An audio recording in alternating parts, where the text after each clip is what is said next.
أجمل 10 حيوانات حول العالم. 10. الباندا الأحمر. على عكس الباندا العملاق، لا يتعدى حجم الباندا الأحمر من 40 إلى 60 سنتيمتر، بينما يتراوح طوله ما بين 79 سنتيمتر إلى 120 سنتيمتر.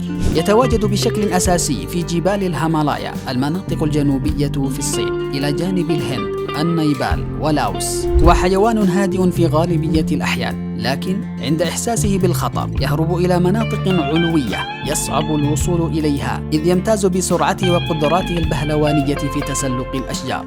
فإن لم تنجح تلك الطريقة فإنه يقف على أرجله الخلفية ويبرز مخالبه، مما يمنحه هيئة مخيفة ويعطيه القدرة على استخدام مخالبه الحادة.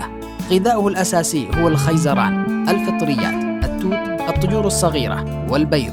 من منتصف شهر يناير إلى أول شهر مارس يعد الموسم المفضل لتكاثر الباندا الأحمر. تحمل أنثى الباندا الأحمر لفترة تقارب 2.5، تلد إلى ما يصل 3 أشبال. البشر هو أكبر عدو للباندا الأحمر، إذ يقتلونه لصنع المعاطف والقبعات من فرائه. دب الباندا الأحمر مهدد بالانقراض، لما يسببه التوسع الزراعي والعمراني البشري لتدمير موطن الباندا الأصلي في الغابات، مما يسبب انقراضها وهجرتها إلى الجبال لتنقذ نفسها من الخطر المحدق بها. 9. كنغر، شجرة ماتشي.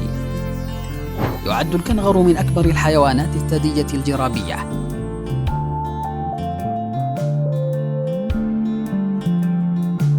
وهو أصغر بكثير من الكنغر الأحمر الشهير في أستراليا. لا يوجد موسم معين تتكاثر فيه، يستمر الحمل لمدة 44 يوما، ويغادر أفراد الأسرة المولودون الحقيبة بعد 11 شهرا. متوسط العمر الافتراضي لكنغر شجرة ماتشي في البرية غير معروف، لكنه لا يقل عن 14 عاما. يبلغ عمر الكنغر في حديقة الحيوانات حوالي 20 عاما. السمة الأكثر تميزاً بين جميع حيوانات الكنغر هي دودة الشعر التي يمتلكها، وهي عبارة عن رقعة من الشعر تخرج في اتجاهات متعددة من أعلى الكتفين وصولاً إلى الذيل.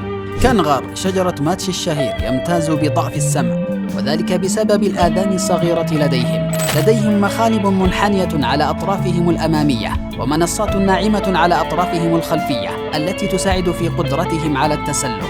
ولديهم بعض الحركة المستقلة لأصابعهم، بالإضافة إلى براعة جيدة بسبب قدرة أطرافهم الأمامية على الانحناء كثيرا. يعيش كنغر ماتشي في الغابات الممطرة الجبلية على ارتفاعات تتراوح بين 1000 و3000 متر. يميل الكنغر إلى العيش إما بمفرده أو مع مجموعات صغيرة جدا، وعادة ما تتكون من أنثى وذكر وطفل فقط. يقضون معظم وقتهم على الأشجار وينزلون من حين لآخر لإطعام أطفالهم. كنغر شجرة ماتشي بارع جدا في القفز، ويمكنه القفز إلى 9 أمتار. 8. البانغو. من الحيوانات العاشبة ذوات الحوافر. يتميز البانغو بطبقة بنية ضاربة إلى اللون الأحمر، وعلامات سوداء وبيضاء، وخطوط بيضاء مصفرة، وقرون طويلة متصاعدة قليلة. البانغو هو الحيوان الوحيد الذي يمتلك كلا جنسيه قرون. لديهم تفاعل اجتماعي معقد، ويوجدون في فسيفساء الغابات الكثيفة الأفريقية.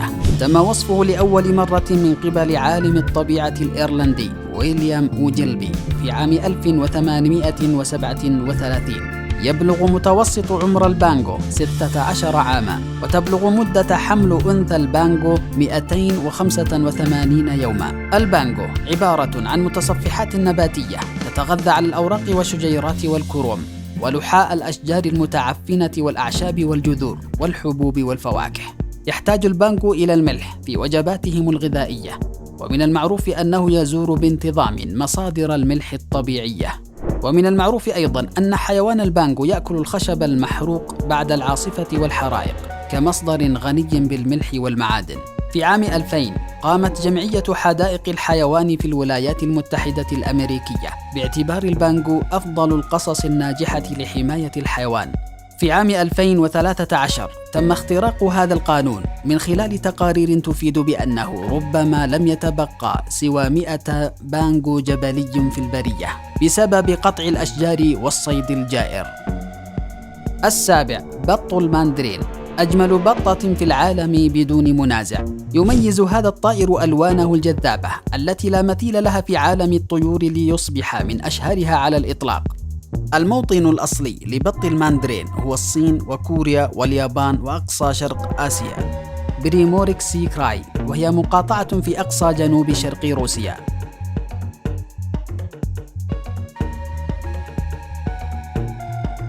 يبلغ طولها المتوسط من 41 إلى 49 سنتيمتر، وفتحة جناحها من 65 إلى 75 سنتيمتر. غذاء بط الماندرين هو النباتات المائية والحشرات، إضافة إلى القواقع والأسماك الصغيرة، الشراغيف والضفادع. تتكاثر على طول السنة تقريبا حسب المناخ الذي تتواجد فيه، لكن عادة في الفترة ما بين إبريل ويونيو. تضع أنثى بط الماندرين ما بين 9 إلى 12 بيضة ذات لون أبيض مصفر. تستمر فترة حضنهم قرابة 30 يوما، وتكون الصغار جاهزة بعد بضع دقائق لمغادرة العش. تعتبر من الطيور المهددة بالانقراض بسبب تلاشي موائل عيشها وصيد البشر لهم. السادس، الوعل ذو القرون الملتفة، يسمى مارخور، وهو نوع كبير من الوعول يعيش في أفغانستان وشمال باكستان، كشمير وجنوب أوزباكستان. متوسط طوله 160 سنتيمتر ووزنه 120 كيلوغرام.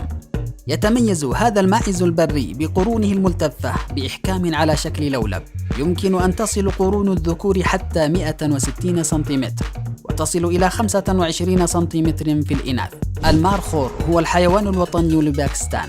تتكيف مارخور مع التضاريس الجبلية، حيث يسكن المرتفعات بين 1000 و4000 متر. يسكنون عادة غابات أشجار البلوط والصنوبر والعرعر. تنشط بشكل رئيسي في الصباح الباكر، يأكلون الأعشاب وأوراق الشجر والأغصان العالية. يعيش المرخور بين قطيع مكون من 3 أو 4 إناث وأولادهم، ولا يرضى بتواجد أي ذكر غيره في القطيع. يقضي الذكر الأقوى على الضعيف بدفعه إلى سفح الجبل.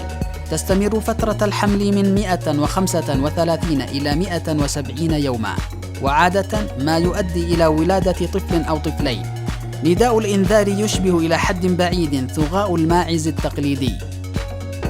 الخامس، سمك الماندرين.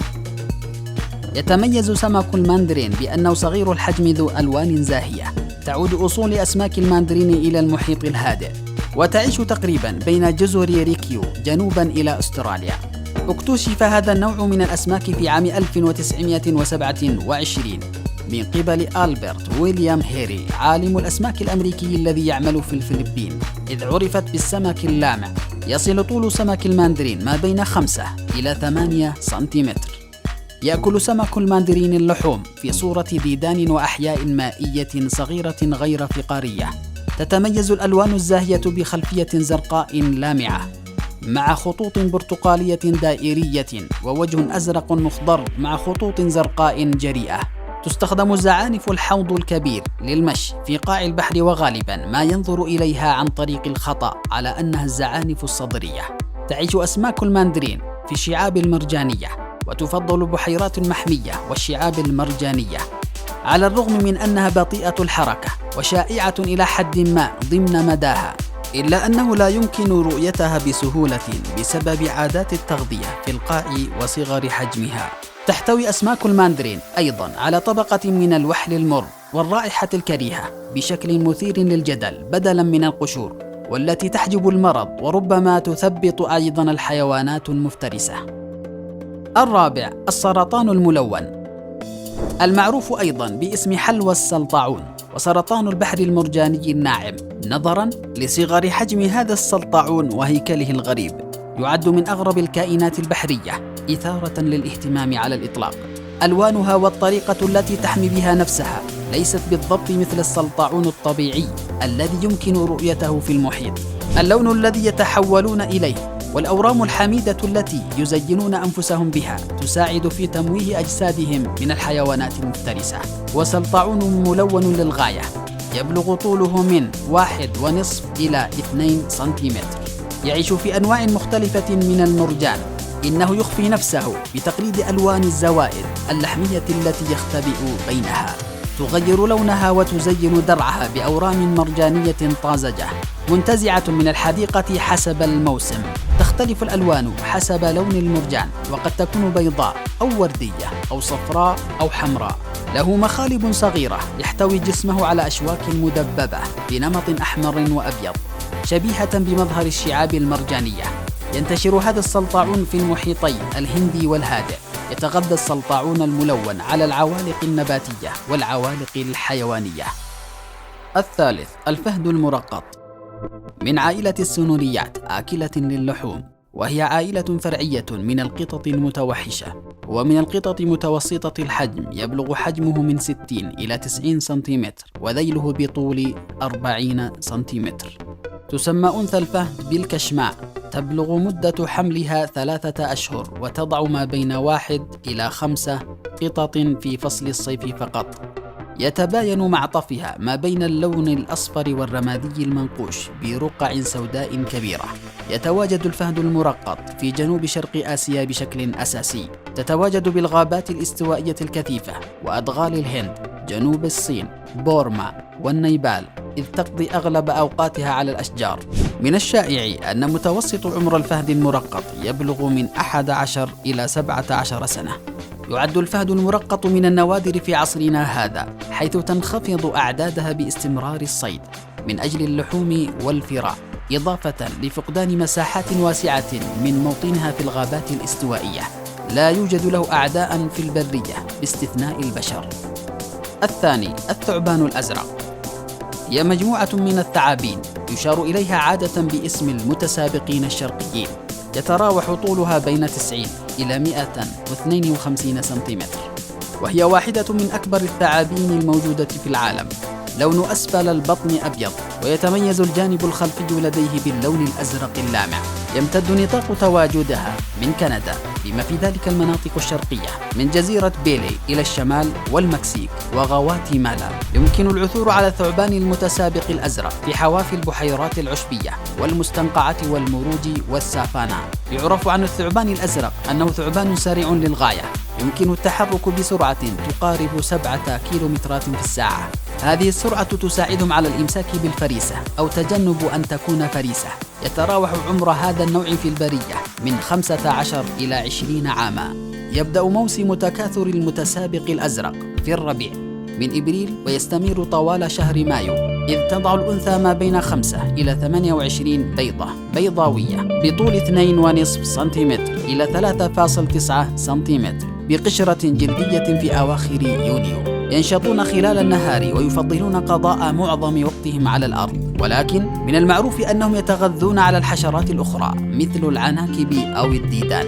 هي أفعى سامة يمكن أن تسبب لدغتها الألم والتورم ونخر الجسم ونزيف حاد داخليا وخارجيا، وبمجرد أن يؤدي السم وظيفته تستخدم أنيابها للاستيلاء على وجبتها. يمكن للأفاعي الزرقاء أن تصيد الأفاعي السامة بما لديها من أجسام مضادة لسموم الأفاعي الأخرى مثل أفعى الجرس والكوبرا والأفعى الخضراء.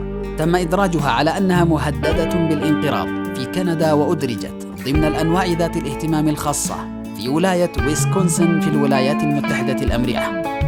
الأول، الأسد الأبيض، أحد أنواع الأسود النادرة الوجود، ومن المحتمل أن يكون من الحيوانات المنقرضة حيث لا توجد دلائل على وجوده الآن.